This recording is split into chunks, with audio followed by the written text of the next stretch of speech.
অংশ বিশেষ তেলাওয়াত করে নামাজ পড়তে পারেন, অংশ বিশেষ পড়তে পারেন, কিন্তু সূরা ফাতিহা হচ্ছে এমন একটি সূরা যে সূরা খণ্ডিত করে পড়া যায় না, পড়তে হলে সবটাই পড়তে হবে। এজন্য এটার নাম হচ্ছে পূর্ণত্ব প্রাপ্ত। এটাকে বলা হয়েছে আসাসুল কোরআন, অর্থাৎ কোরআনের ভিত্তি। 30 পারা কোরআনের পূর্ণাঙ্গ ব্যবস্থা পেশ করা হয়েছে, তার ভিত্তি হচ্ছে সূরা ফাতিহা। এটার নাম হচ্ছে সূরাতুল হামদ, প্রশংসার সূরা। যেহেতু সূরা ফাতিহায় আল্লাহর প্রশংসা দিয়ে ভরা, এই জন্য এটার নাম হচ্ছে সূরাতুল ফাতিহা। এর আরেকটি নাম হচ্ছে সূরাতুশ শুকর, শুকর করা, কৃতজ্ঞতা প্রকাশ করার সূরা। এই সূরাটির মধ্যে মানুষ আল্লাহ পাকের অসীম অনুগ্রহের শুকরিয়া আদায় করে বলে প্রশংসার মাধ্যমে, এই জন্য এটার নাম হয়েছে সূরাতুশ শুকর। সূরাটির না আরেকটি নাম হচ্ছে সূরাতুদ দোয়া। এই সূরাটি একটি দোয়া, একটি প্রার্থনা, আল্লাহ পাকের কাছে প্রার্থনা করা হয়, সেজন্য এটার নাম হচ্ছে সূরাতুদ দোয়া।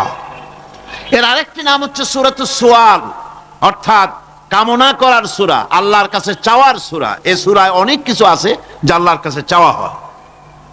এই সূরাটি, এর আরেকটি নাম হচ্ছে সূরাতুশ শিফা, অর্থাৎ প্রতিষেধক, রোগ ব্যাধি ইত্যাদি মুক্ত হওয়ার জন্য। সূরা ফাতিহা আপনারা আল্লাহর ওলিদের কাছে, ওলামাদের কাছে যে যান, পানি নিয়ে, তেল নিয়ে, কালো জিরা নিয়ে, ওনারা যা পড়ে ফু দেন, সেই গোপন কথাটা বলে দেই, সেটা হচ্ছে সূরা ফাতিহা।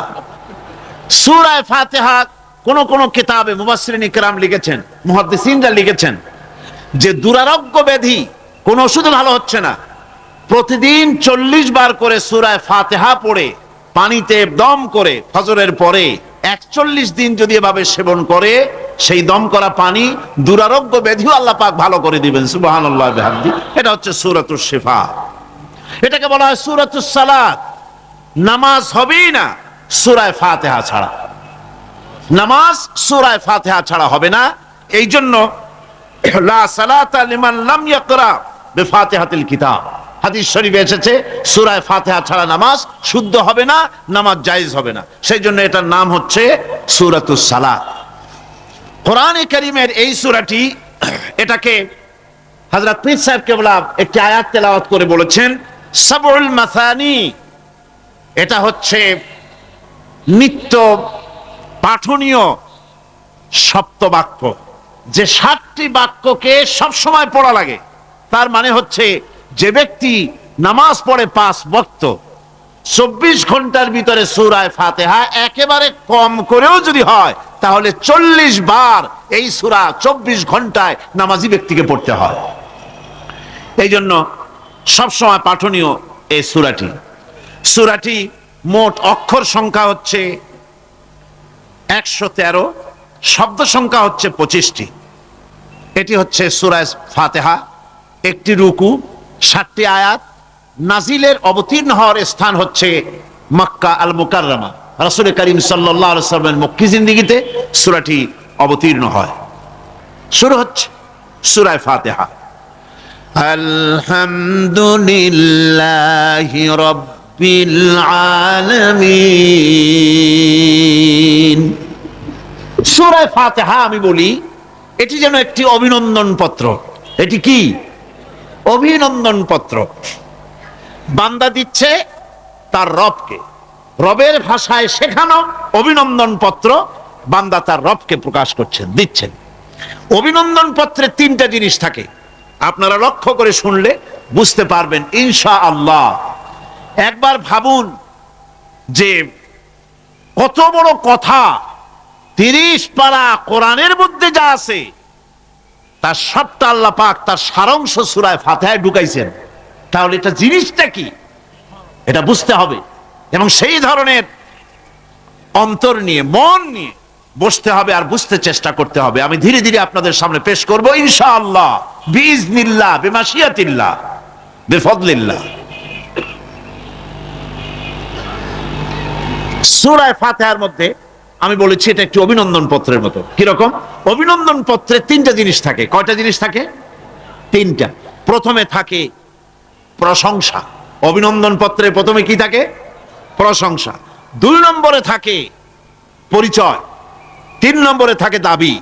3 নম্বরে থাকে দাবি। প্রথমেই দাবি করা হয় না, এটা ঠিক না। প্রথমেই প্রশংসা। সমস্ত অভিনন্দন পত্র আপনারা দেখবেন, মন্ত্রী আসুক, প্রেসিডেন্ট আসুক, অভিনন্দন পত্র পেশ করা হয়, সুন্দর ভাষায় লেখে, হে সংগ্রামী জননায়ক,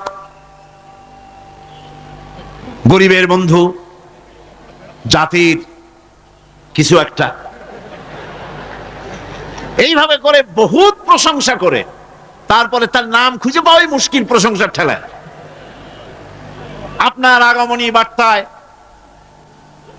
আমাদের এই চট্টগ্রামের আকাশ বাতাস মুখরিত, আবাল বৃদ্ধ বনিতা আনন্দে উদ্বেলিত, কে কি করবে দিশে করতে পারছে না, এরকম প্রশংসা। এই প্রশংসা দিয়ে তারপরে বলে আমরা চট্টগ্রাম কলেজের কর্তৃপক্ষ, আমাদের বেড়া নাই, টিন নাই, চাল নাই, ইট নাই, সিমেন্ট নাই, আমাদের এগুলি দাবি। তাহলে প্রথমে গেল প্রশংসা, 2 নম্বরে পরিচয়, 3 নম্বরে দাবি।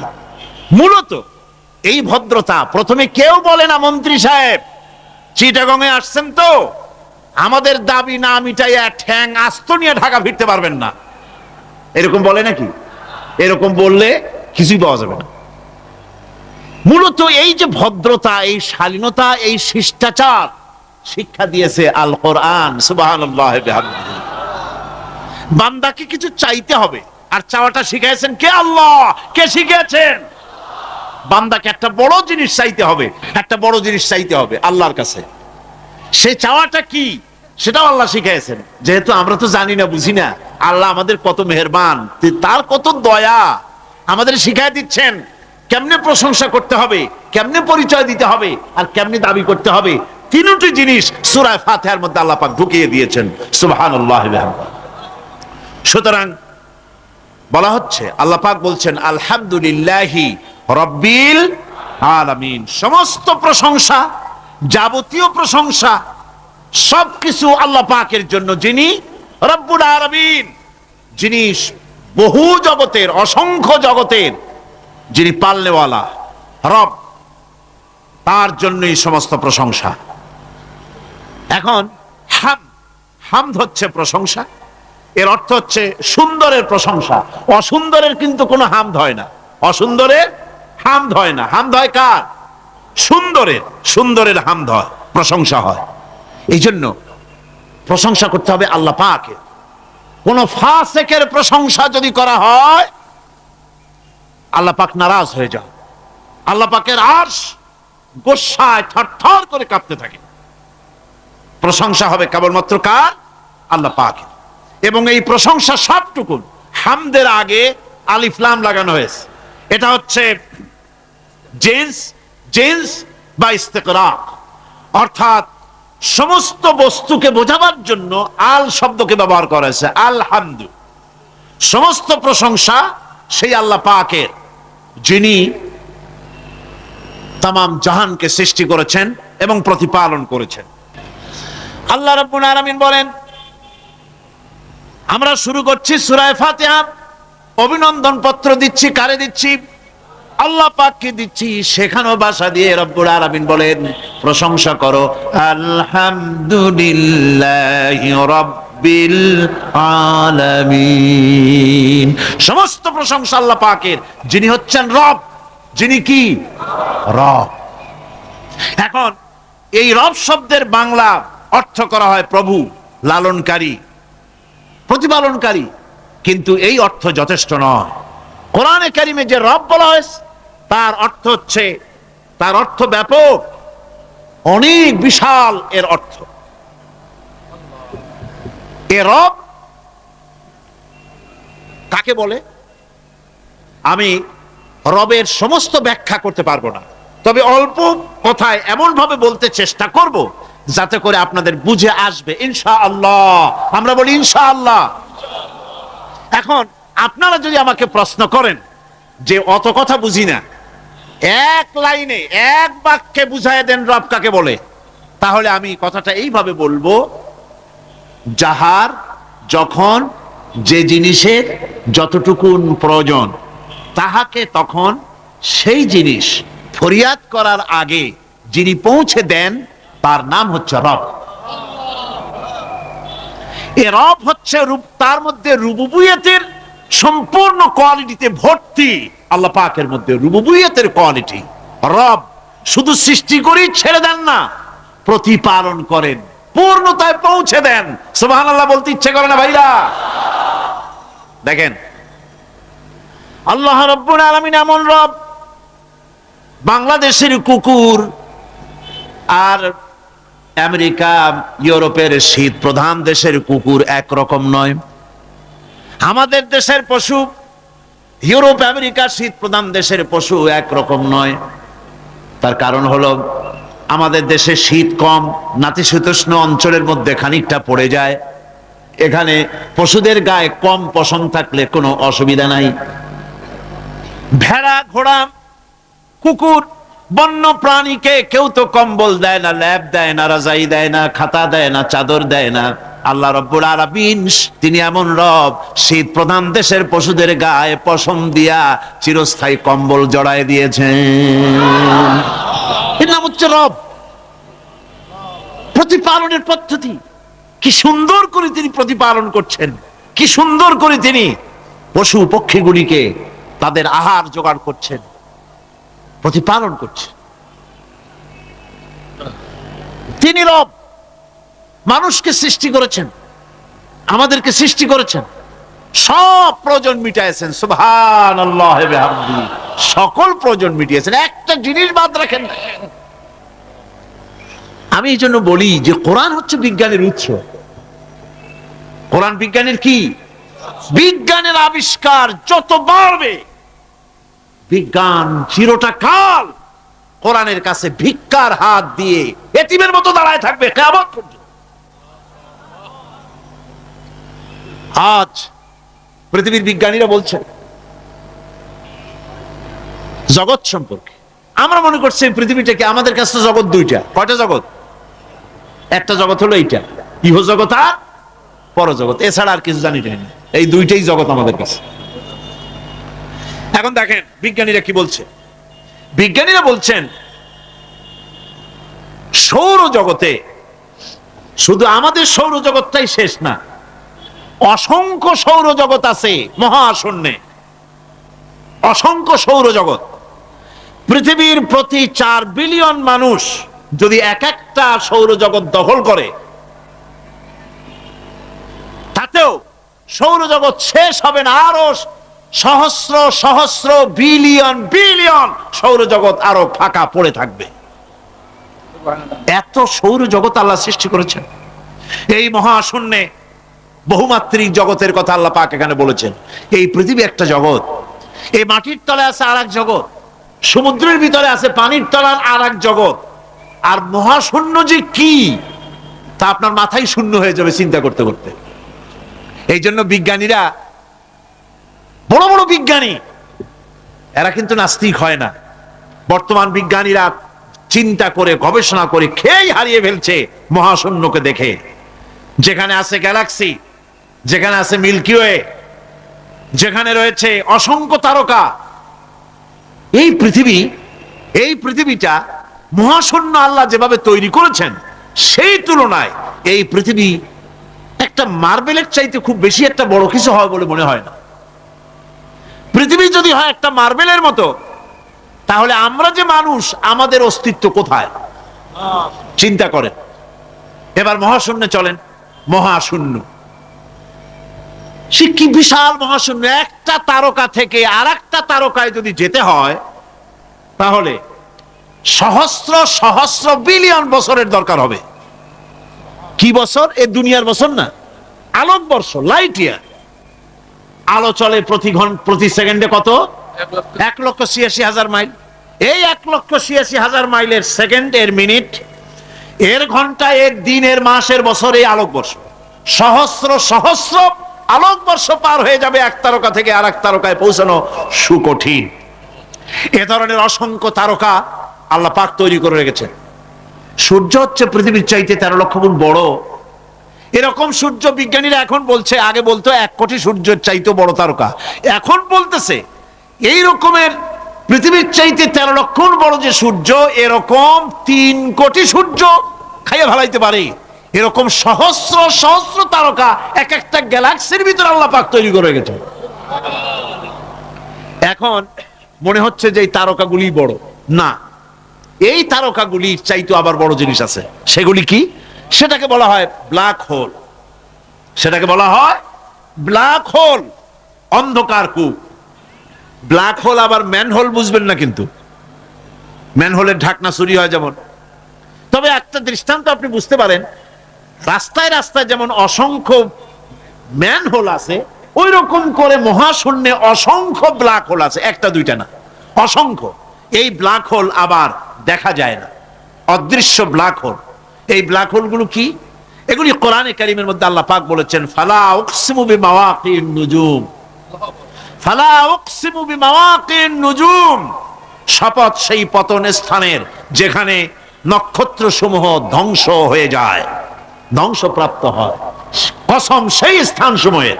সুবহানাল্লাহ। এই অন্ধকার কূপের, এই অন্ধকূপের কসম করছেন আল্লাহ পাক। সে অন্ধকূপটা কি? সেই ব্ল্যাক হোলটা কি? সেই ব্ল্যাক হোল হচ্ছে ওই যে তারকার কথা বললাম, যে সূর্য খাইতে পারে, 3 কোটি সূর্য খাইতে পারে, এই রকমের তারকাগুলি ঘুরতে ঘুরতে কোনো এক কারণে যখন সে ব্ল্যাক হোলের রেঞ্জের মধ্যে এসে যায়, তখন ব্ল্যাক হোল ওকে এমন ভাবে চুষে হজম করে ফেলে, যেমন বাচ্চা চকলেট চুষা খাইয়া ফেলায়, এইরকম ব্ল্যাক হোলগুলি অত বড় তারকাগুলি খাইয়া চুষা শেষ করে ফেলে দেয়। সুবহানাল্লাহি বিহামদিহি। বিজ্ঞানীরা বলেছেন, আমাদের এই পৃথিবীটা, আল্লাহ না করুন কখনো, আমাদের এই পৃথিবীটা যদি কোনো ব্ল্যাক হোলের আওতায় পড়ে, ওর রেঞ্জে আসে, তাহলে মাত্র 2 সেন্টিমিটারের মধ্যে পৃথিবীটা তার ঘনত্ব লাভ করে ব্ল্যাক হোলের মধ্যে অদৃশ্য হয়ে যাবে, হারায় যাবে, অস্তিত্ব থাকবে না। আল্লাহ পাক, আশ্চর্য লাগে আমার, বিজ্ঞানের বইপত্র যখন পড়ি আমার কাছে আশ্চর্য লাগে, 1400 বছর আগে নবী কোন বিজ্ঞানাগারে পড়াশোনা করেন নাই, কোন সায়েন্স নিয়ে রিসার্চ করেন নাই, সেই নবীর মুখ থেকে এমন বিজ্ঞানময় কোরআন আল্লাহ বের করালেন, যে আজকের পৃথিবীর মডার্ন যুগের বিজ্ঞানীরা কোরআনের কাছে এতিম হয়ে দাঁড়ায় আছে। পৃথিবীর কোন বিজ্ঞানী বলতে পারবে না যে কোরআনে কারিমের অমুক আয়াতটা আনসাইন্টিফিক, এটা হাদিস আমাদের বিজ্ঞানের সাথে মিল খায় না, এমন কথা বলতে পারবে না। বরং কোরআন সার্টিফাই করবে তোমার এই বক্তব্য, তোমার এই থিওরি মোস্ট আনসাইন্টিফিক, কোরআন বলবে। ওরা বলতে পারবে না যে আয়াতটা আনসাইন্টিফিক। সুতরাং কোরআন হচ্ছে মহান বিজ্ঞানময়, কোরআন হচ্ছে আল্লাহ পাকের দেওয়া এক মহান বিধান, যে কোরআনের কারণে আল্লাহ পাক আমাদেরকে হেদায়েত দান করেছেন। সুতরাং এই কোরআন হচ্ছে, কোরআনের মধ্যে যা আছে, গোটা কোরআনে যা আছে সব সূরা ফাতিহায় আছে। সুবহানাল্লাহি বিহামদিহি। আল্লাহ পাক বলছেন, আলহামদুলিল্লাহি রাব্বিল আলামিন। মুহাব্বতের সাথে পড়েন সবাই, আলহামদুলিল্লাহি রাব্বিল আলামিন। সমস্ত প্রশংসা, যাবতীয় প্রশংসা সে আল্লাহ পাকের, যিনি তামাম জাহানের পালনেওয়ালা রব। আল্লাহ পাক তার কাছে যখন বান্দা আলহামদুলিল্লাহি রাব্বিল আলামিন বলে, তখন প্রশ্ন হয় যে তার, যার প্রশংসা তুমি করছো, তোমরা করছো, তার কি আরো কোনো গুণকীর্তন আছে নাকি? আমরা বলি আর রহমানির রহিম, তিনি পরম দাতা এবং দয়ালু। রহমান এবং রহিম দুটি হচ্ছে সমঅর্থবোধক, প্রায় কাছাকাছি অর্থবোধক শব্দ। অসীম মেহেরবান এবং বিশেষ করুণাময় তিনি, যিনি রহমান এবং রহিম। রহমান রহিম আল্লাহ পাকের দুটি গুণবাচক নাম। রহমান অপেক্ষা, রহিম অপেক্ষা রহমান, এটা হচ্ছে বেশি ব্যাপক অর্থবোধক, যার জন্য তাফসীরে বলা হয়েছে আর রহমানু যুর রাহমাতিশ শামিলা বিজামিল খালায়েক ফিদ দুনিয়া ওয়াল মুমিনিনা ফিল আখিরাহ। অর্থাৎ রহমান তিনি যিনি এমন রহমতের মালিক যা বিশেষত গোটা বিশ্বের সমস্ত মানুষের জন্য প্রযোজ্য। আর রহিম হচ্ছে শুধু কিয়ামতের দিন পৃথিবীতে রহমান, তিনি দয়াবান পৃথিবীর সমস্ত মানুষের জন্য এবং কিয়ামতে শুধু মুমিনদের জন্য। রহমান কিয়ামতে শুধু মুমিনদের জন্য। আর রহিম হচ্ছে আর রহিম যুর রাহমাতি শামিলা লিল মুমিনিনা ইয়াউমিল কিয়ামা। রহিম হচ্ছে শুধুমাত্র কিয়ামতের দিন আল্লাহ রাব্বুল আলামিন শুধু মুমিন লোকদের জন্য এই বিশেষ দয়া কিয়ামতের দিন করবেন। এখন রহমান হচ্ছেন পৃথিবীর সমস্ত মানুষের জন্য, সমস্ত প্রাণীর জন্য। তার দান থেকে কেউ বঞ্চিত থাকবে না, সকলের জন্য তার দানের দরজা অবারিত, উন্মুক্ত। এই পৃথিবীর বুকে আমরা দেখতে পাই মানুষ তার বন্ধুদেরকেই দেয়, শুধু সরকার হোক আর সাধারণ মানুষ হোক, আপনজনদেরকে নিজের দলকেই বেশি দেয়। কথা ঠিক কিনা? নিজের দলের প্রতি, আত্মীয় স্বজনের প্রতি স্বজন প্রিয়তা মানুষের শরীরের ভিতরে রোগ হিসাবে কাজ করে, আর এভাবে করে নিজের দল আর আত্মীয় স্বজনকে বেশি করে সুযোগ সুবিধা দেয়। শত্রুকে কেউ দেয় না, শত্রুকে কেউ ডেকে ডেকে কোনো জিনিস দিতে চায় না বা দেয় না। আল্লাহ রাব্বুল আলামিন এমন রহমান, এমন দয়াবান, এমন মেহেরবান, যারা তার ইবাদত করে, যারা তাকে স্বীকার করে, আল্লাহ বলে তাকে যারা সেজদা দেয়, আল্লাহ পাক তাদেরকেও দেন। আর যারা আল্লাহকে অস্বীকার করে, আল্লাহ রাব্বুল আলামিনকে মানে না, তার গুণাবলী কি স্বীকার করে না, তার অস্তিত্ব স্বীকার করে না, তারপরেও আল্লাহ রাব্বুল আলামিন কোন নাফরমান বান্দাকেও রহমত থেকে বঞ্চিত করেন না। সে যেই হোক, বেনামাজি হোক, মুরতাদ হোক, নাস্তিক হোক, তারপরে আল্লাহর অনুগ্রহ থেকে সে বঞ্চিত থাকে না। কথা ঠিক কিনা? বরং এটাই আমরা দেখি, নামাজি, দিনদার, পরেজগার মানুষ তার বরং কম থাকে, সে বরং কম পায়। বাড়ি নাই, ঘর নাই, কলকারখানা নাই, আর নামাজ রোজা করে না, হজ যাকাত করে না, আল্লাহর সাথে বিরোধিতা করে, আল্লাহরে মানেই না, বলে দেয়ার ইজ নো গড, স্রষ্টা বলতে কেউ নাই। এই ড্রিঙ্ক অ্যান্ড বি মেরি, এই হচ্ছে তাদের থিওরি, তাদের দর্শন, তাদের ফিলসফি। এই জাতীয় লোকগুলি বরং দেখা যায় তারা ক্ষমতা পায়, বাড়ি হয়, গাড়ি হয়, কল হয়, কারখানা হয়, সম্মান পায়। এটা কেন? এর কারণ হচ্ছে আল্লাহ রাব্বুল আলামিন এই পৃথিবীর কোনো মূল্য দেন না। এই পৃথিবীর মূল্য যদি আল্লাহ পাকের কাছে একটা মশার দানার তুল্য যদি হতো, আল্লাহ পাক বিদ্রোহীদেরকে, কাফেরদেরকে এক ঢোক পানি আল্লাহ পাক গিলতে দিতেন না। এবার চিন্তা করেন, আল্লাহর ব্যাপারে যে দৃষ্টান্তটা দেওয়া হয়েছে, দৃষ্টান্তটা কত গুরুত্বপূর্ণ। মশার দানার তুল্য, মশার দানার তুল্য এই পৃথিবীর দাম নাই আল্লাহর কাছে।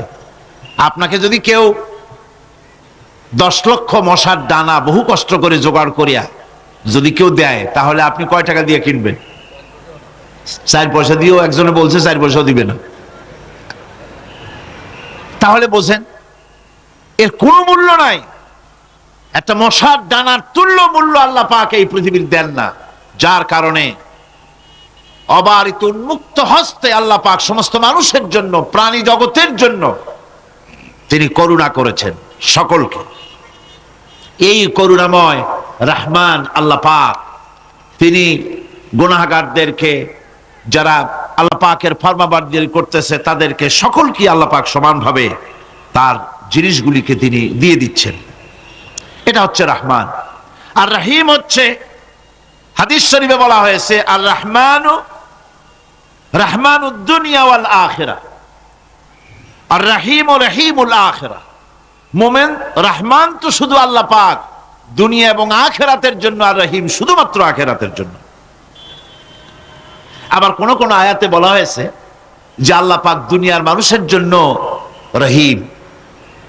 একটি আয়াতে ভাবে বলা হয়েছে, হুয়াল্লাযী يصلي عليكم وملائكته ليخرجكم من الظلمات إلى النور وكان بالمؤمنين رحيما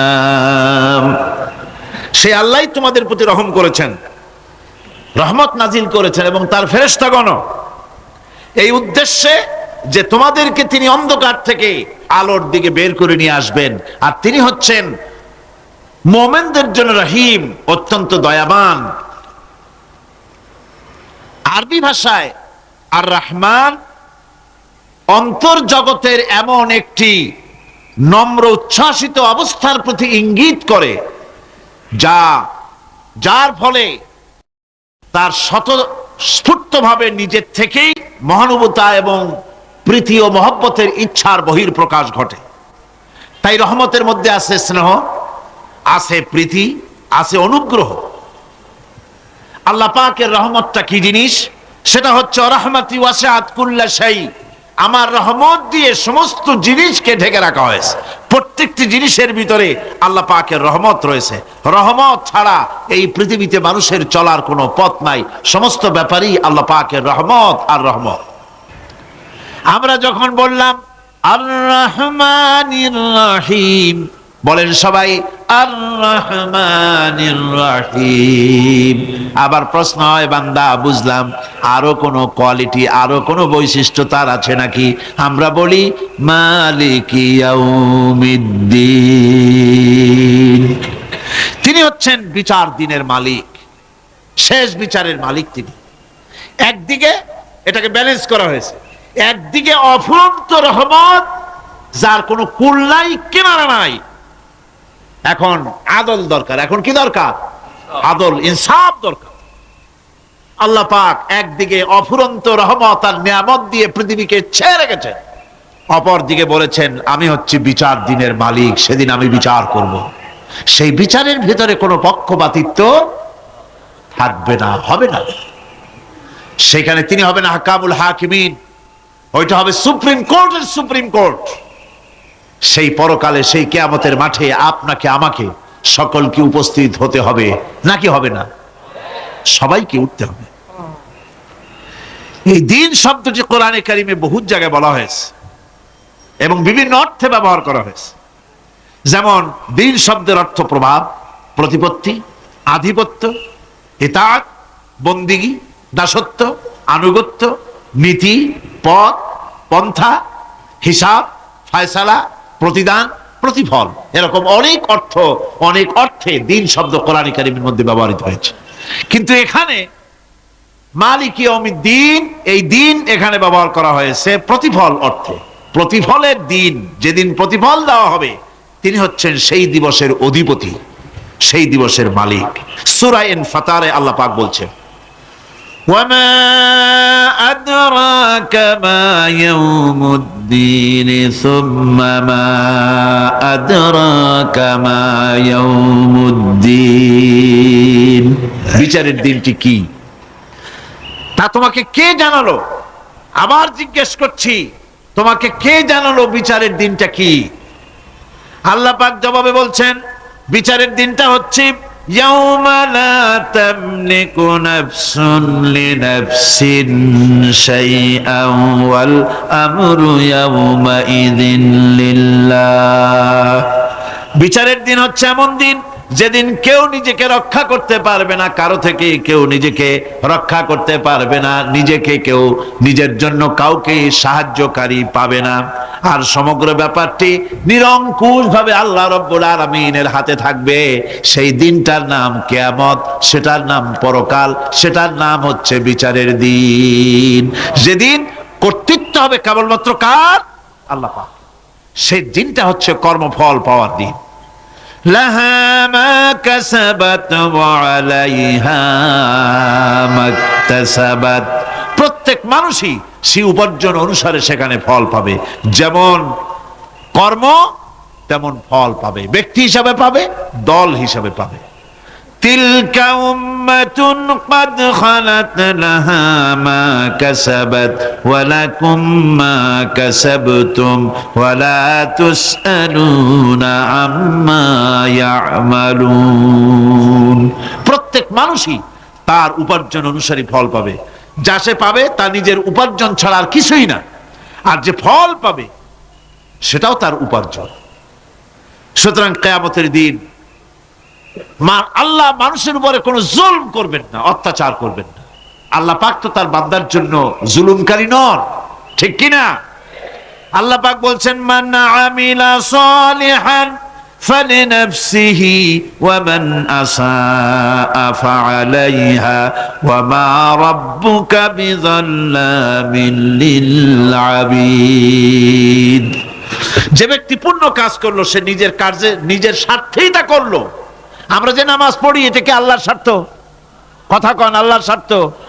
সারা পৃথিবীর সমস্ত মানুষ যদি আল্লাহরে সেজদা দেয়, আল্লাহর ক্ষমতা আরো কিছু কালের জন্য বাড়বে নাকি?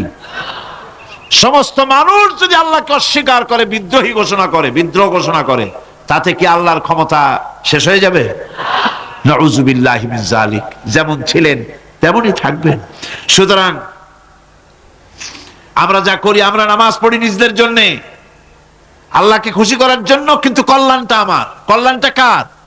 আমার। রোজা, হজ, যাকাত, তেলাওয়াত যা করি সব আল্লাহকে খুশি করার জন্য, কিন্তু স্বার্থ পুরাটাই আমার। আমার কল্যাণের জন্যই আমি করি। এবং আল্লাহ হচ্ছেন তিনি তোমাদের রব। ওমা রাব্বুকা বিযাল্লামিন লিল আবিদ।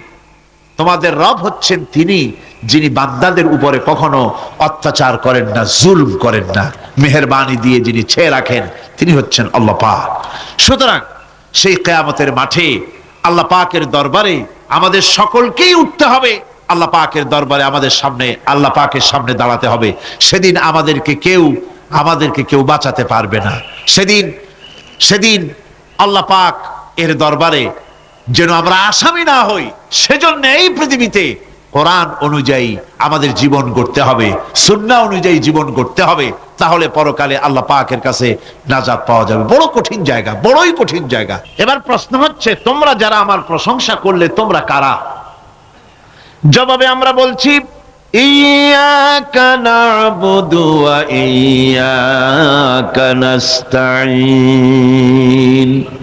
আয় আমার রব, আমরা হচ্ছি তোমার বান্দা, একমাত্র তোমারই গোলামি করি, একমাত্র একমাত্র তোমারই ইবাদত করি। আর কারো ইবাদত, এই শব্দটা লাগাইলে কি বোঝা যায়? যে আর কারো করি না, একমাত্র তোমারই ইবাদত করি, আর একমাত্র তোমারই কাছে সাহায্য প্রার্থনা করি। ইয়াকা না'বুদু ওয়া ইয়াকা নাস্তাঈন। আল্লাহ রাব্বুল আলামিন আমাদেরকে সৃষ্টি করেছেন আসলে এইটার জন্য। সৃষ্টি করেছেন কিসের জন্য? কোরআনে কারীমের মধ্যে আল্লাহ রাব্বুল আলামিন বলেন, ওয়ামা খালাকতুল জিন্না ওয়াল ইনসা ইল্লা লিয়াবুদুন। আমি মানুষ এবং জিনকে সৃষ্টি করেছি শুধুমাত্র আমার ইবাদতের জন্য, আমার গোলামির জন্য, আমার আনুগত্যের জন্য। এই ইবাদত একটি ব্যাপক অর্থবোধক শব্দ। আমরা যদি ইবাদতটা নাই বুঝি, তা আমাদের মানব জন্ম হবে বৃথা। ইবাদত হচ্ছে আল্লাহর পছন্দনীয় জিনিসগুলি আমল করে তার সন্তুষ্টি অর্জন করার জন্য প্রচেষ্টা চালানো জীবনের সকল ক্ষেত্রে। এর মধ্যে ইবাদতের ভিতরে এমন এক ব্যাপক অর্থ যে এর ভিতরে নামাজ, রোজা, হজ, যাকাত, সত্য কথা, আমানতদারি, দিয়ানতদারি, প্রতিবেশীর হক আদায় করা, মাতা পিতাকে শ্রদ্ধা করা, প্রতিবেশীর হক আদায় করা, স্ত্রীর হক আদায় করা, সৎ কাজের আদেশ করা, অসৎ কাজের নিষেধ করা, জিহাদ ফি সাবিলিল্লাহ করা, এ সব কিছুই হচ্ছে ইবাদতের মধ্যে শামিল। জিকির আজকার করা, তেলাওয়াত করা, আমলে সালেহ করা, এভাবে করে আল্লাহ পাককে খুশি করার জন্য আল্লাহর নির্দেশ মাফিক কাজগুলি করা, সবটাই হচ্ছে ইবাদতের মধ্যে শামিল। প্রশংসা করেছি, পরিচয় দিয়েছি, আমরা তোমার বান্দা। এবার প্রশ্ন হচ্ছে চাও কি? পরিচয় তো শুনলাম, চাও কি? আল্লাহ রাব্বুল আলামিন আমাদেরকে শিখায় দিলেন, কত বড় মেহেরবান তিনি, কত দয়ালু তিনি। তার কাছে চাওয়ার ভাষাটাও তিনি আমাদের শিখায় দিলেন। জনগণ সুবহানাল্লাহ।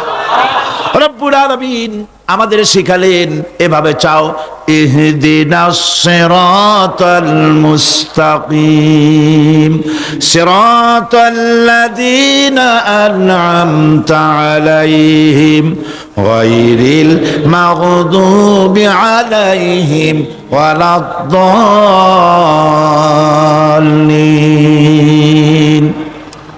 হায় আল্লাহ, ইহদিনাস সিরাতাল মুস্তাকিম, একটা রাস্তা চাই, সহজ সরল সঠিক একটি পথ চাই তোমার কাছে। সেই পথটা চাই যে পথ হচ্ছে নিয়ামত প্রাপ্তদের, অভিশপ্ত এবং পথভ্রষ্টদের পথ নয়। যে পথ নিয়ামত প্রাপ্তদের, ওই ধরনের একটা পথ আমরা চাই। পথ দেখাবার মালিককে কোরআনে কারীম বলছে, আল্লাহ রাব্বুল আলামিন বলেন, ওয়া আলাল্লাহি কাসদুস সাবিলি ওয়া মিনহা জাইরুন ওয়ালাউ শাআ লাহাদাকুম আজমাইন। ওয়া আলাল্লাহি কাসদুস সাবিল, সোজা রাস্তা বলে দেওয়ার দায়িত্ব আমি আল্লাহর। সোজা রাস্তা বলে দেওয়ার দায়িত্ব কার? তিনি বলছেন বলার দায়িত্ব আমার, সোজা রাস্তাটা আমি বলে দেব। আল্লাহ রাব্বুল আলামিনের কাছে বান্দা যখন রাস্তার দাবি করলো, সোজা পথ চাই, সহজ পথ একটা তোমার কাছে চাই, রব্বুল আলামিন সূরা ফাতিহার 7টা আয়াতের এই অভিনন্দন পত্রের জবাবে 30 পারা কোরআন শরীফ আল্লাহ পাক বান্দারে দান করে দিলেন। জবাবে বলে দিলেন, ওয়ানি'বুদুনি হাযা সিরাতুম মুস্তাকিম। সোজা রাস্তাটা হলো আমার আনুগত্য, আমার গোলামি, আমার দাসত্ব, এটাই হলো সোজা রাস্তা। এই সোজা রাস্তাটা আমি বলবো। রাস্তা তো অনেক হতে পারে, কিন্তু সোজা রাস্তা বলে দেওয়ার দায়িত্ব কার? আল্লাহ পাকের। দেখেন এই যে বিশাল মাহফিল, এই মাহফিলে যত লোক আসছে, সব লোক কি এক মতের, এক চিন্তার, এক আদর্শের? না। এই কয়েক লক্ষ জনতার ভেতরে হাজারো মতের লোক আছে, হাজারো চিন্তার লোক আছে, হাজারো আদর্শের লোক আছে। সব আদর্শ, সব চিন্তা, সব কি ঠিক? সবটাই কি নির্ভুল? না, সঠিক নির্ভুল একটা। কয়টা হয়? একটাই হয় মাত্র। এই জন্য আমি দৃষ্টান্ত দিতে গিয়ে বলি, অঙ্ক পরীক্ষা যেদিন হয়, ছেলেরা অঙ্ক পরীক্ষা যেদিন দেয়, সেই অঙ্ক পরীক্ষা দিতে গিয়ে অঙ্ক যারা ভুল করে তাদের ফলাফল কয় রকম হয় বলেন? হ্যাঁ, অনেক রকম হয়। আর যাদের অঙ্ক যাদের ঠিক হয়, তাদের ফলাফল কয় রকম? একরকম। তার অর্থ কি? তার অর্থ হলো ভুলের পথ অনেক, আর হকের পথ, বাতিলের পথ অনেক, ভুলের পথ অনেক, সঠিক এবং হক যেটা, তার পথ হচ্ছে মাত্র একটা। এই জন্যে আল্লাহ রাব্বুল আলামিন তিনি সোজা রাস্তা বলে দেওয়ার দায়িত্বটা নিয়েছেন। কোরআন বলছে প্রত্যেকটি সৃষ্টির শুরু হতে শেষ পর্যন্ত 4টা স্তর পার হতে হয়। তার সর্বশেষ স্তর হলো হেদায়াত। 4টে স্তর পার হওয়ার সর্বশেষ স্তর হচ্ছে হেদায়াত। আল্লাযী খালাকা ফাসাওয়া ওয়াল্লাযী কাদ্দারা ফাহাদা। তিনি সকল বস্তুকে সৃষ্টি করেন এবং তারপর তার পরিমাপ, তার কর্মপথ, তার হেদায়েত তিনি দিয়ে দেন। তার মানে হচ্ছে তিনি সৃষ্টি করেন, সামঞ্জস্য রাখেন, পরিমাপটা ঠিক করেন এবং পথের নির্দেশ দেন। সৃষ্টি করেই ছেড়ে দেন না, তার হেদায়েত দিয়ে দেন। তার পরিমাপটা ঠিক করেন, সামঞ্জস্য করেন। কিরকম? দেখুন, আপনি যখন দাঁড়ান তখন আপনার পায়ের উপরে, হাঁটু থেকে হাঁটুর নিচের যে অংশ পা পর্যন্ত, ওইটাকে কি কয়? পা, নলা, এই তো ঠিক বলছেন, নলা। আপনারা আমাকে সাহায্য করবেন যেখানে আমি আটকে যাই।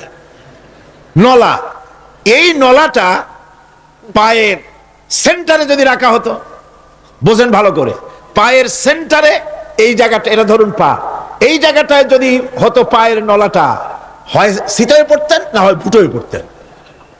আল্লাহ পাক বলছেন শুধু সৃষ্টি করি না, সামঞ্জস্য এবং পরিমাপ ঠিক করি। মাপ মতো পাটা সামনে গোড়ালির কাছে নলাটা বসায় দেওয়া হয়েছে, যাতে আপনি চিত না হন, বুটো হয়ে না পড়েন। সুবহানাল্লাহ কইতে ইচ্ছা করে না? এই নলাটা যদি আঙ্গুলের দিকে আসতো আর পাটা যদি পিছনের দিকে বেশি অংশ থাকতো, যতই সামনে হাঁটতেন ততই পিছনে চলে যেতেন। ভূত নাকি, ভূতের পা থাকে নাকি পিছনের দিকে, বলে লোকেরা, আমি দেখি টিকি নেই। ভূত নাকি সামনে আগাতে গেলে পিছনে চলে যায়। এ পায়ের সামঞ্জস্যটা, অনেক কথা বলবো না, দুই একটা দৃষ্টান্ত দেব, তাতেই বুঝে ফেলবেন। আল্লাহ পাক বলেন শুধু সৃষ্টিই করি না, তার সামঞ্জস্য এবং পরিমাপকে ঠিক করে দেই। মুরগির বাচ্চা ডিমের থেকে বেরোয়, তারে যদি ওর মায়ের শুদ্ধ যদি আপনি ফালায় দেন, পানির মধ্যে ডুবে মরে যাবে। আর ওর মার চিৎকারের চোটে সারা গ্রামের মানুষ এক জায়গায় হবে। আর হাঁসের ডিম থেকে বাচ্চা বেরোলে সেই বাচ্চা আর মা বাবা দুজনকেই ফালায় দেন পানির মধ্যে, সাঁতরায় উঠে আসবে, ঠিক কিনা? কে শিখালো সাঁতার? কে শিখালো? শুধু সৃষ্টিই করেন না, আল্লাহ পাক সৃষ্টি করেন, সামঞ্জস্য এবং পরিমাপকে ঠিক করেন এবং তাকে পথের নির্দেশ দেন। এটা হলো সর্বশেষ, সৃষ্টি করে ছেড়ে দেন না। যেমন কোরআনে কারিমে হযরত ইব্রাহিম আলাইহিস সালাম, তিনি তার সম্প্রদায়ের সাথে যে কথোপকথন করেছিলেন, বিষয়টি আল্লাহ পাক কোরআনে কারিমের মধ্যে কোট করে দিলেন। এই হেদায়েতের বিষয় সেখানে আছে বলে আল্লাহ পাক বিষয়টা কোরআনে জায়গা করে দিলেন। ওয়া ইয ক্বালা ইব্রাহিমু লিআবিহি ওয়া কওমিহি ইন্নানি বারাউম মিম্মা তা'বুদুন ইল্লাল্লাযী ফাতারানি ফাইন্নাহু সায়াহদিন। ইব্রাহিম আলাইহিস সালাম তার পিতা এবং তার গোত্রকে বললেন, তার সম্প্রদায়ের লোকদেরকে, নিঃসন্দেহে আমি মুক্ত, আমি পবিত্র। তোমরা যেসব জিনিস দিয়ে যেসব এর ইবাদত করো, গোলামি করো, আনুগত্য করো, আমি তার থেকে পবিত্র। আমি তো শুধু ইবাদত করি, গোলামি করি সেই স্রষ্টার, যিনি আমাকে সৃষ্টি করেছেন।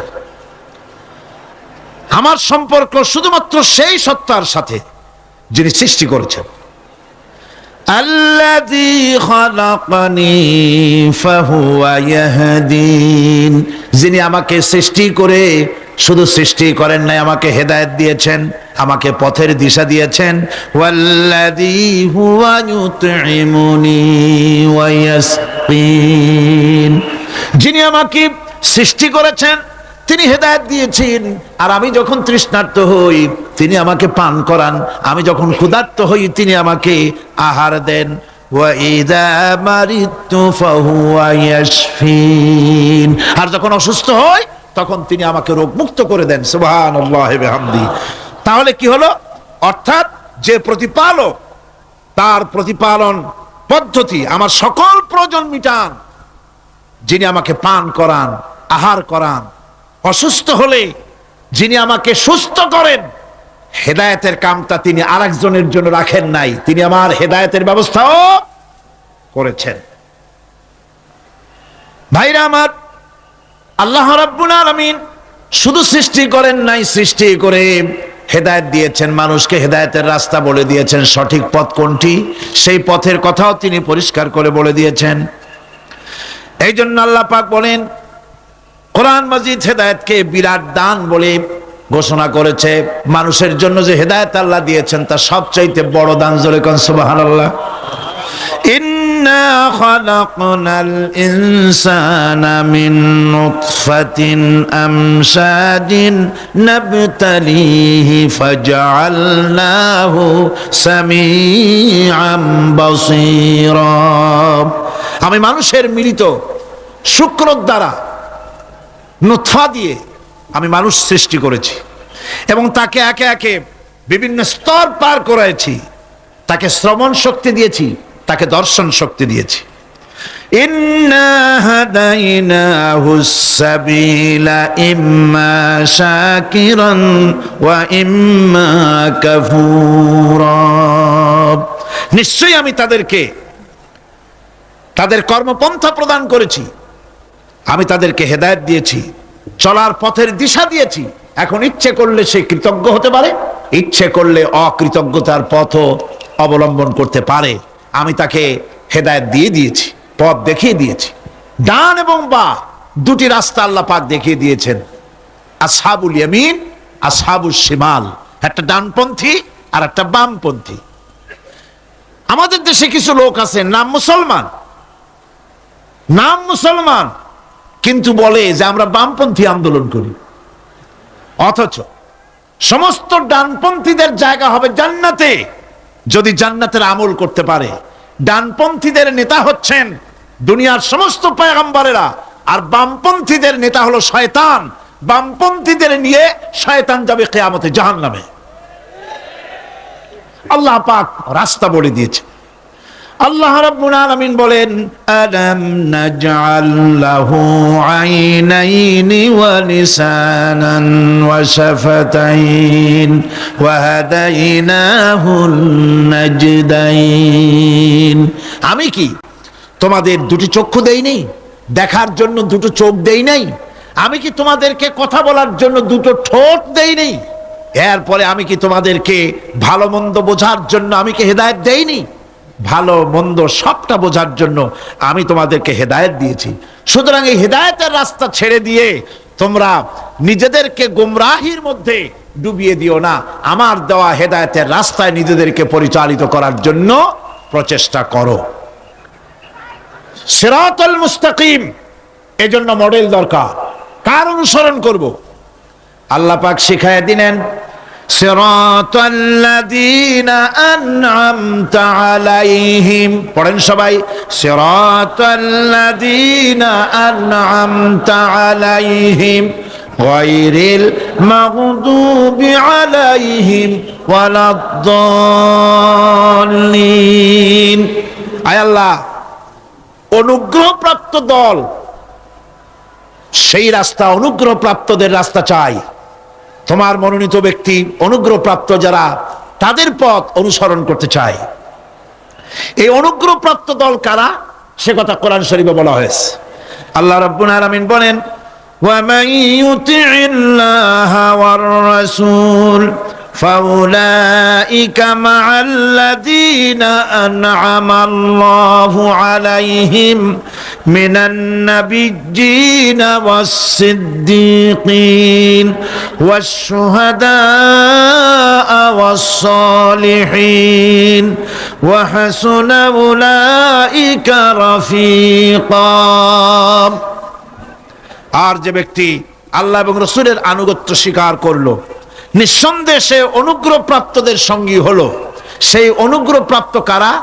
নবীয়িন। 4 শ্রেণীর লোক। কয় শ্রেণী? বলেন সবাই, কয় শ্রেণী? নবীয়িন, সিদ্দিকিন, শুহাদা, সালিহিন। এই 4 শ্রেণীর লোক হচ্ছে আল্লাহ পাকের অনুগ্রহপ্রাপ্ত লোক। কোন আলহামদুলিল্লাহ। এরাই হলো অনুগ্রহপ্রাপ্ত দল। এখন নবী কারা? নবী হচ্ছেন যারা নাকি আল্লাহ পাকের কাছ থেকে ওহী প্রাপ্ত হয়েছেন, নিখিল মানুষের চিরন্তন শান্তি এবং কল্যাণের জন্য আল্লাহ পাকের নিকট থেকে সত্যের বিধান লাভ করেছেন। তারাই হচ্ছেন নবী, যারা আল্লাহ পাকের কাছ থেকে ওহী প্রাপ্ত হয়েছেন। আর নবীরা হচ্ছেন মাসুম, নবীরা হচ্ছে বেগুনাহ। নবীদের কোনো ভুল নাই, নবীদের কোনো গুনাহ নাই। কোন সুবহানাল্লাহ। এই পৃথিবীর মধ্যে সুপার কোয়ালিটির মানুষ, সর্বশ্রেষ্ঠ মানুষ কারা? নবীরা। সর্বশ্রেষ্ঠ মানুষ কারা? এখানে আবার এক শ্রেণীর লোকেরা বলে যে নবীরে মানুষ কওয়া যাবে না।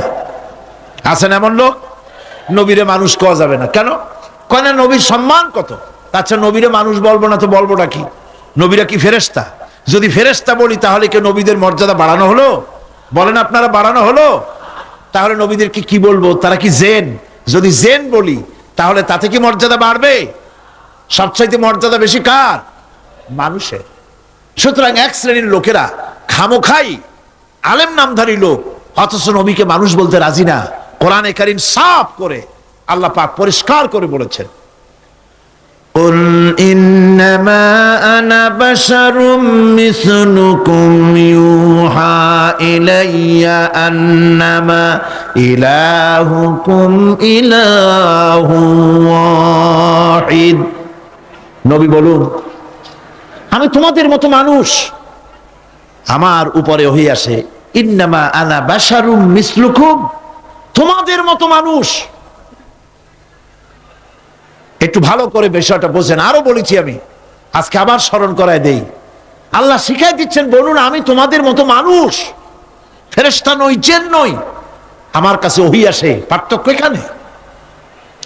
তবে আরো পার্থক্য আছে, সেটা হচ্ছে আমরা হচ্ছি সাধারণ মানুষ, নবীরা হচ্ছেন অসাধারণ মানুষ। সুবহানাল্লাহ। আমরা হচ্ছি মানব, রাসূল আল্লাহর পয়গম্বররা হচ্ছেন মহামানব। কথা বুঝে আসছে? তার মানে হলো আমরা সাধারণ মানুষ।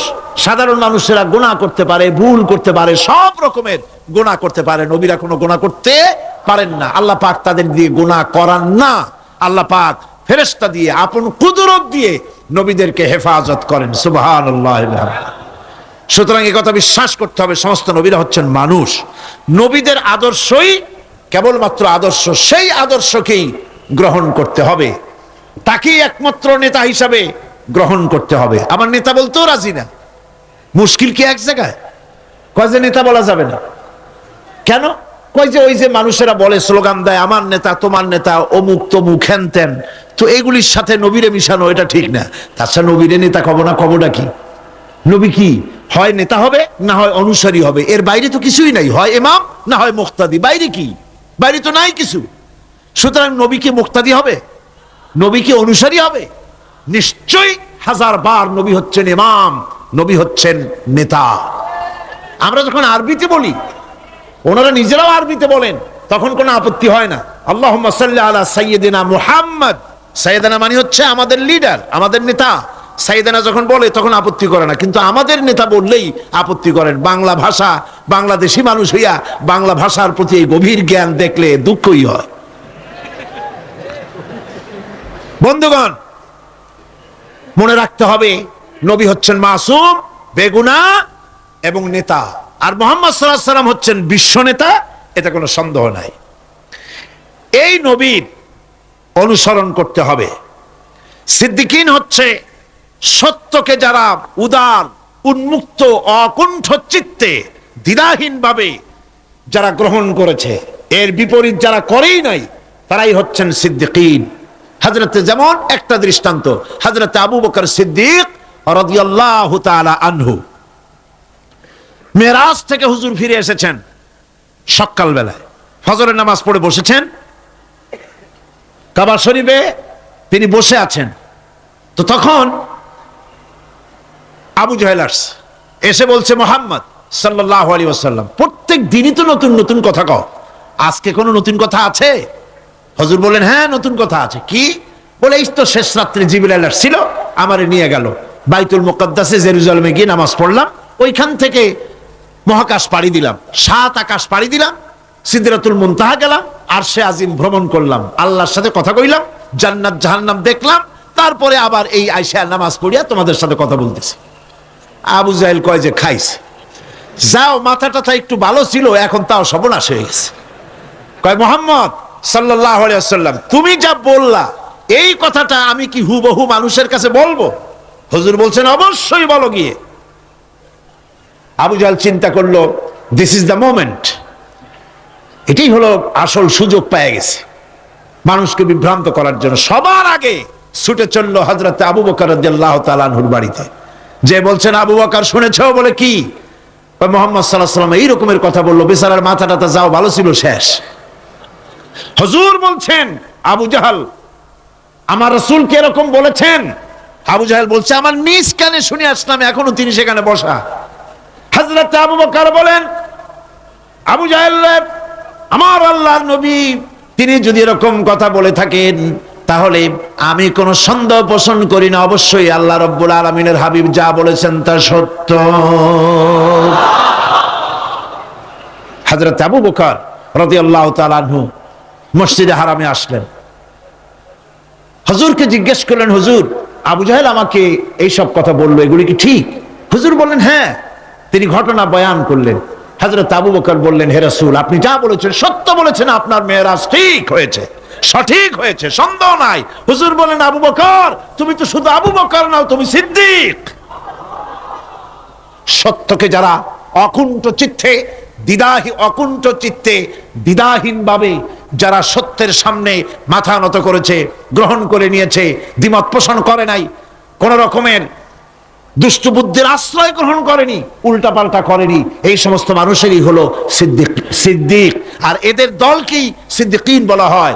তাহলে নবিয়্যিন, সিদ্দিকিন এনারা হচ্ছেন নেয়ামত প্রাপ্ত। 3 নম্বরে হচ্ছে শুহাদা। সত্যকে যারা সত্যের সাক্ষী দিয়েছে, সত্যের সাক্ষ্যদাতা। সত্য হচ্ছে ইসলাম। সত্য কি?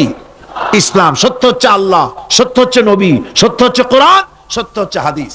এই মহাসত্যকে যারা স্বীকৃতি দিয়েছে, নিজেদের কথা দিয়ে, কাজ দিয়ে, ধন দিয়ে, সম্পদ দিয়ে, এমনকি নিজের জীবনটা এই রাস্তায় বিলিয়ে দিয়ে মহাসত্যের চিরস্থায়ী সাক্ষী দিয়ে দুনিয়া থেকে যারা বিদায় হলেন, ওনারা হচ্ছেন শহীদ।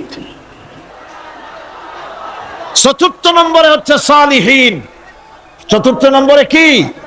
সালিহিন। সালিহিন হচ্ছে জীবনের প্রত্যেকটি ক্ষেত্রে যারা একনিষ্ঠভাবে আল্লাহর বিধান পালন করেছেন, যারা পুণ্যের সাথে সুদৃঢ় থেকেছেন, যারা অটল থেকে পুণ্যের সাথে, হকের সাথে অটল থেকেছেন, কোন অবস্থাতেই ইসলামী আদর্শের বিরুদ্ধাচরণ করেনি, তারাই হচ্ছেন সালিহিন। ইসলামের আদর্শ ছাড়ে নাই, পরিত্যাগ করে নাই, জীবনের সবকিছুর বিনিময় এটাকে আঁকড়ে ধরে থেকেছেন, ইসলামী আদর্শের পরিপন্থী কিচ্ছু করেন নাই। এরা হচ্ছেন সালিহিন। কোন আলহামদুলিল্লাহ। আল্লাহর অনুগ্রহ প্রাপ্ত কয় শ্রেণী? 4 শ্রেণী। নবীয়্যিন, সিদ্দিকিন, শুহাদা, সালিহিন।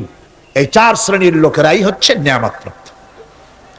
আমরা বলেছি সিরাতাল্লাযীনা আন'আমতা আলাইহিম গায়রিল মাগদুবি আলাইহিম ওয়ালাদ-দাল্লিন।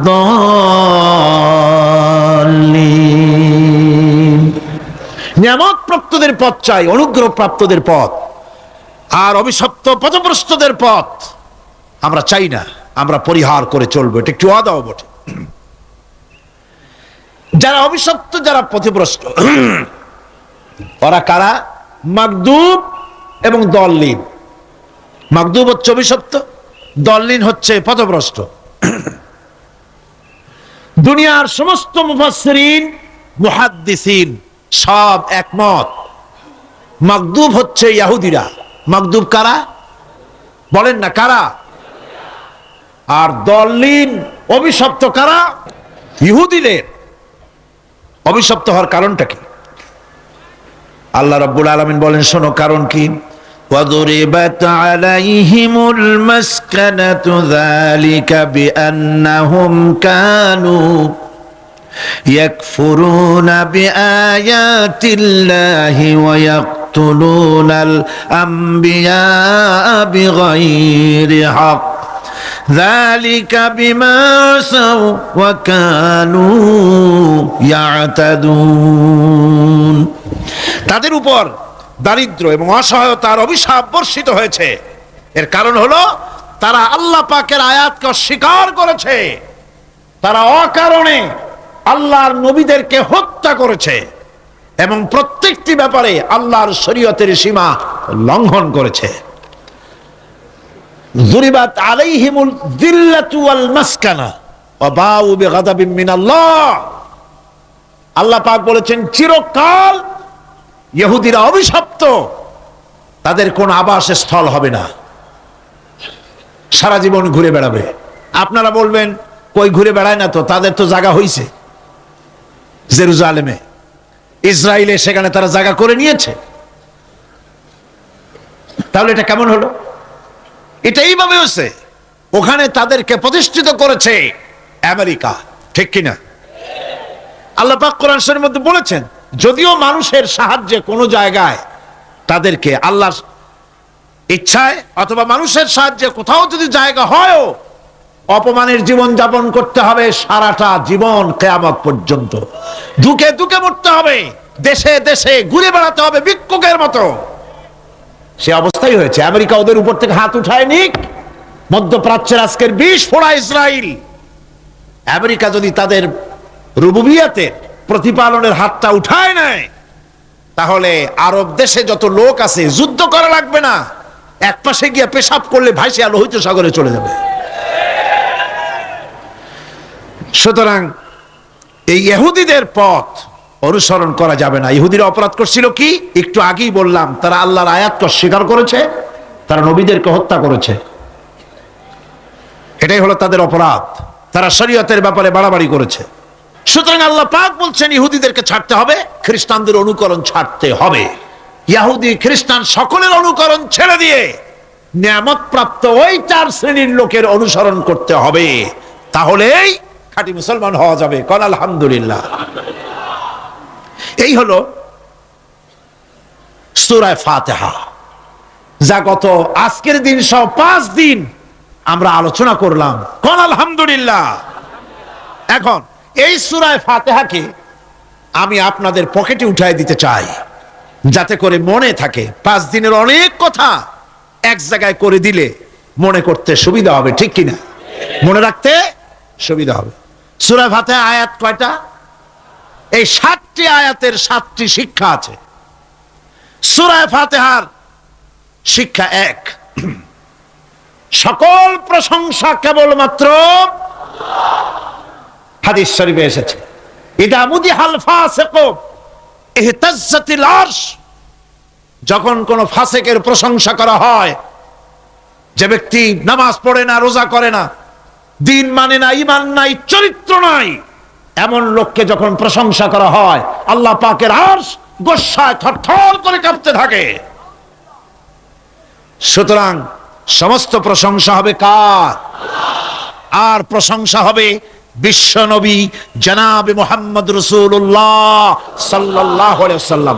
চিৎকার মেরে সারা জীবন আল্লাহ এবং রাসূলের প্রশংসা করতেই থাকবো ইনশাআল্লাহ। আমাদের করতে হবে, মুসলমানদের দায়িত্ব। আর প্রশংসা করব যারা আমার রাসূলের, আল্লাহর হুকুম মানে আর আমার রাসূলের অনুকরণ যারা করে, তারা আমাদের সম্মানের পাত্র। আলহামদুলিল্লাহ। 2, শেষ বিচারের একমাত্র মালিক হচ্ছেন আল্লাহ পাক। সূরা ফাতিহার 2য় শিক্ষা, শেষ বিচারের দিন, ডে অফ জাজমেন্ট, শেষ বিচারের দিনের মালিককে? একচ্ছত্র অধিপতি আল্লাহ রাব্বুল আলামিন। যেদিন কেউ কথা বলতে পারবে না আল্লাহ পাকের নির্দেশ ছাড়া, সেই হাসরের মাঠের একচ্ছত্র মালিক আল্লাহ পাক। সুপ্রিম কোর্টের সুপ্রিম কোর্ট, সমস্ত জাস্টিসদের জাস্টিস হবেন আল্লাহ সুবহানাহু ওয়া তাআলা। এটা হলো 2য় শিক্ষা, মনে রাখতে হবে। সেদিন আল্লাহ পাক তিনি বিচার করবেন, কঠিন বিচার হবে সেদিন, এটা মনে রাখতে হবে। 3 নম্বরের শিক্ষা হচ্ছে সূরা ফাতিহার শিক্ষা নাম্বার 3, জীবনের সকল ক্ষেত্রে গোলামি, আনুগত্য, দাসত্ব একমাত্র কেবলমাত্র শুধুমাত্র আল্লাহ রাব্বুল আলামিনের। গোলামি কার হবে? আল্লাহ। চিল্লায় বলেন, কার হবে? আল্লাহ। 3। 4 নম্বরে সাহায্য চাইতে হবে কেবলমাত্র কার কাছে? আল্লাহ পাকের কাছে। 5, হেদায়েতের গ্রন্থ হিসাবে গ্রহণ করতে হবে আল্লাহ পাকের কোরআনে কারীমকে। 6, অনুসরণ করতে হবে কেবলমাত্র নবীয়িন, সিদ্দিকিন, শুহাদা, সালেহিনদেরকে। 7, জীবনের সকল স্তর থেকে ইহুদি এবং নাসারাদের প্রভাব মুক্ত করতে হবে নিজের জীবনকে। ইহুদি, নাসারা, আল্লাহ বিরোধী যারা মুশরিক, নাস্তিক, মুরতাদ, এ সবগুলি থেকে নিজেকে মুক্ত করতে হবে। গোলামি হবে কেবলমাত্র আল্লাহ পাকের। আর এইভাবে 7টি আয়াতের 7টি শিক্ষা আপনাদের সামনে পেশ করলাম। আল্লাহ রাব্বুল আলামিন এগুলি যেন মানার তৌফিক আমাদের দেন, আমরা বলি আমিন। আরো জোরে বলেন আমিন।